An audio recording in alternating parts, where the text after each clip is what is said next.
ನಮಸ್ತೆ TV 24 news ವಾಹಿನಿಗೆ ಸ್ವಾಗತ. ದಾಂಡೇಲಿ ನಗರದ ಪ್ರಮುಖ ರಸ್ತೆಯಲ್ಲಿ ಒಂದಾದ ಜೆಎನ್ ರಸ್ತೆಯು ಯೋಜನೆ ಹಾಗೂ ನಿರಂತರ ಕುಡಿಯುವ ನೀರು ಸರಬರಾಜು ಕಾಮಗಾರಿಯಿಂದಾಗಿ ಸಂಪೂರ್ಣ ಹಾಳಾಗಿದ್ದು, ನಿತ್ಯವೂ ಕೂಡ ಅಂಗಡಿಕಾರರು ಧೂಳಿನ ಸಮಸ್ಯೆಯನ್ನು ಎದುರಿಸ್ತಾ ಇದ್ದಾರೆ. ಜೆಎನ್ ರಸ್ತೆಯ ಬದಿಯ ಅಂಗಡಿಕಾರರು ತಮ್ಮ ಅಂಗಡಿಯನ್ನ ದಿನಕ್ಕೆ 10-12 ಬಾರಿ ಗುಡಿಸಿ ಒರೆಸಬೇಕಾದ ಸ್ಥಿತಿ ಉಂಟಾಗಿದೆ. ಇದರಿಂದ ವ್ಯಾಪಾರಕ್ಕೂ ಕೂಡ ತೊಂದರೆಯಾಗಿದೆ ಎಂದು ವ್ಯಾಪಾರಸ್ಥರು ತಮ್ಮ ದುಃಖವನ್ನು ತೋಡಿಕೊಂಡಿದ್ದಾರೆ.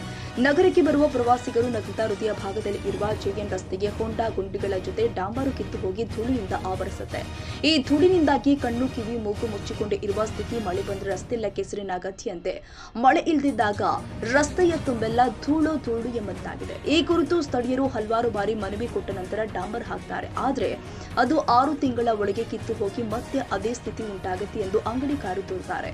ಜೆಎನ್ ರಸ್ತೆಯ ರಸ್ತೆ ಸಮಸ್ಯೆಗೆ ಶಾಶ್ವತವಾದ ಪರಿಹಾರವನ್ನು ಕಂಡುಕೊಳ್ಳುವ ನಿಟ್ಟಿನಲ್ಲಿ ಇಲ್ಲವೇ ಕಾಂಕ್ರೀಟ್ ರಸ್ತೆಯನ್ನಾಗಿ ಪರಿವರ್ತಿಸುವ ನಿಟ್ಟಿನಲ್ಲಿ ಶಾಸಕರು ಹಾಗೂ ನಗರಸಭೆ ಅಗತ್ಯ ಕ್ರಮ ಕೈಗೊಳ್ಳಬೇಕು. ರಸ್ತೆ ಹದಗೆಟ್ಟಿರುವುದರಿಂದ ತೀವ್ರ ತೊಂದರೆಯಾಗಿದೆ. ಆದಷ್ಟು ಬೇಗ ಈ ಕೆಲಸ ಪ್ರಾರಂಭಿಸಿ ನಾಗರಿಕರಿಗೆ ಧೂಳು ಮುಕ್ತ ರಸ್ತೆ ನೀಡಬೇಕು ಅಂತ ಅಟಲ್ ಅಭಿಮಾನಿ ಸಂಘದ ಅಧ್ಯಕ್ಷ ವಿಷ್ಣು ನಾಯರ್ ಒತ್ತಾಯಿಸಿದ್ದಾರೆ. ನಗರದ ಮುಖ್ಯ ಜೆಎನ್ ರಸ್ತೆಯ ದುರಸ್ತಿಗಾಗಿ ನಗರಸಭೆಯ ಪೌರಾಯುಕ್ತರು ಹಾಗೂ ಅಧ್ಯಕ್ಷರು ನಮ್ಮ ದಾಂಡೇಲಿ ನಗರದ ಎಲ್ಲ ಪತ್ರಕರ್ತರನ್ನು ಕರೆದುಕೊಂಡು ಒಂದು ಪತ್ರಿಕಾ ಪ್ರಕಟಣೆ ಮಾಡಿದ್ರು. ಅದು ಏನು ಅಂತ ಹೇಳಿದರೆ, ದಾಂಡೇಲಿ ನಗರದ ಮುಖ್ಯ ರಸ್ತೆಗಳನ್ನು ದುರಸ್ತಿ ಕಾರ್ಯ ಕೈಗೊಳ್ಳಲು ಶಾಸಕರು ಅನುದಾನ ತಂದಿದ್ದಾರೆ ಮತ್ತು ಅನುದಾನ ಬಂದಿದೆ. ಹಾಗೂ ಆ ದಿನ ನಾವು ಪ್ರತಿಭಟನೆ ಮಾಡುವ ಸಂದರ್ಭದಲ್ಲಿ ಸಾರ್ವಜನಿಕರ ಎದುರುಗಡೆ ಕೂಡ ನಗರಸಭೆ ಪೌರಾಯುಕ್ತರು ಹಾಗೂ ಅಧ್ಯಕ್ಷರು ಹೇಳಿದರು, ಪಟೇಲ್ ನಗರದ ರಸ್ತೆಗಳನ್ನು ನಗರೋತ್ಥಾನದ ಅಡಿಯಲ್ಲಿ ಸರಿಪಡಿಸಿಕೊಡ್ತೇವೆ ಅನ್ನುವಂತಹ ಭರವಸೆಯನ್ನು ನೀಡಿದರು. ಆದರೆ ಇದೀಗ ಅವರ ಅವಧಿ ಮುಗಿಲಿಕ್ಕೆ ಬಂದಿದೆ.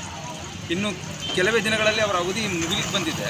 ಸೊ ಕೇವಲ ಅವರ ಹೇಳಿಕೆ ಮತ್ತು ಅನುದಾನ ಪತ್ರಿಕೆಗೆ ಮಾತ್ರ ಸೀಮಿತವಾಗಿದೆಯೋ ಅನ್ನುವಂಥದ್ದು ಬಂದಿದ್ದೆ ಅನ್ನೋದಾಗಿದ್ದರೆ, ಆ ಅನುದಾನ ಎಲ್ಲಿಗೆ ಹೋಯಿತು, ಆ ಅನುದಾನ ಏನಾಯಿತು, ಯಾವ ಅಭಿವೃದ್ಧಿ ಕಾರ್ಯಕ್ಕೆ ಬಳಸಿದ್ರಿ ಅನ್ನುವಂಥದ್ದು ಕೂಡ ಸಾರ್ವಜನಿಕರಿಗೆ ಕಾಡುವಂತಹ ಏಕೈಕ ಪ್ರಶ್ನೆ ಆಗಿದೆ.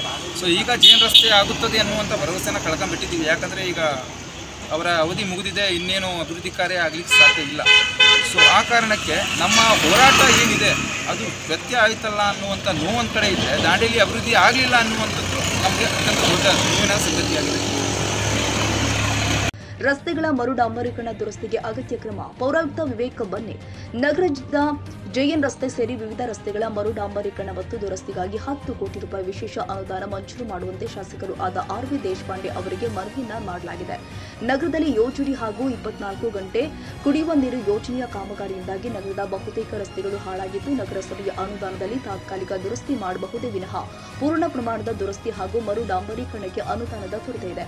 ಶಾಸಕರು ಆದ ಆರ್.ವಿ. ದೇಶಪಾಂಡೆ ಅವರು ಮುಖ್ಯಮಂತ್ರಿಗಳ ವಿಶೇಷ ಅನುದಾನದ ಅಡಿ ಅನುದಾನ ಮಂಜೂರು ಮಾಡುವ ನಿಟ್ಟಿನಲ್ಲಿ ಮುಖ್ಯಮಂತ್ರಿಗಳ ಜೊತೆ ಚರ್ಚೆ ಮಾಡಿ ಅನುದಾನ ಮಂಜೂರು ಮಾಡುವ ಭರವಸೆಯನ್ನ ಕೊಟ್ಟಿದ್ದಾರೆ. ಆ ಅನುದಾನ ಬಂದ ತಕ್ಷಣವೇ ನಗರದ ಎಲ್ಲಾ ರಸ್ತೆಗಳ ಮರು ಡಾಂಬರೀಕರಣ ಮತ್ತು ದುರಸ್ತಿಗೆ ಅಗತ್ಯ ಕ್ರಮವನ್ನು ಕೈಗೊಳ್ಳಲಾಗುತ್ತೆ ಅಂತ ತಿಳಿಸಿದ್ದಾರೆ. ಸರ್ಫರಾಜ್ ಶೇಖ್, ಕ್ಯಾಮರಾಮನ್ ಲತೇಶ್ ಚಾಟ್ಲಾ, ದಾಂಡೇಲಿ.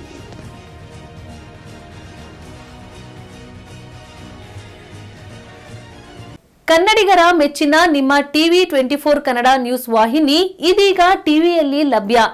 ಕರ್ನಾಟಕ ಮತ್ತು ದೇಶ ವಿದೇಶದ 360 ಡಿಗ್ರಿ ಸುದ್ದಿ ಹಾಗೂ ಉತ್ತರ ಕರ್ನಾಟಕ, ಬೆಳಗಾವಿ, ಬಾಗಲಕೋಟೆ, ಧಾರವಾಡ, ಹಾವೇರಿ, ಗದಗ, ಬಿಜಾಪುರ ಜಿಲ್ಲೆಯ ಕ್ಷಣ ಕ್ಷಣದ ವಿವರವನ್ನ ಪಡೆಯುವುದಕ್ಕೆ ಟಿವಿ 24 ಕನ್ನಡ ನ್ಯೂಸ್ ವಾಹಿನಿಯನ್ನ ಲೈಕ್ ಮಾಡಿ, ವಿಡಿಯೋಗಳನ್ನ ಶೇರ್ ಮಾಡಿ, ಕಮೆಂಟ್ ಮಾಡುವ ಮೂಲಕ ನಮ್ಮ ವಾಹಿನಿಗೆ ಸಹಕಾರ ನೀಡಿ ಮತ್ತು ಚಾನೆಲ್ ಅನ್ನ ಸಬ್ಸ್ಕ್ರೈಬ್ ಮಾಡಿ. Thank you.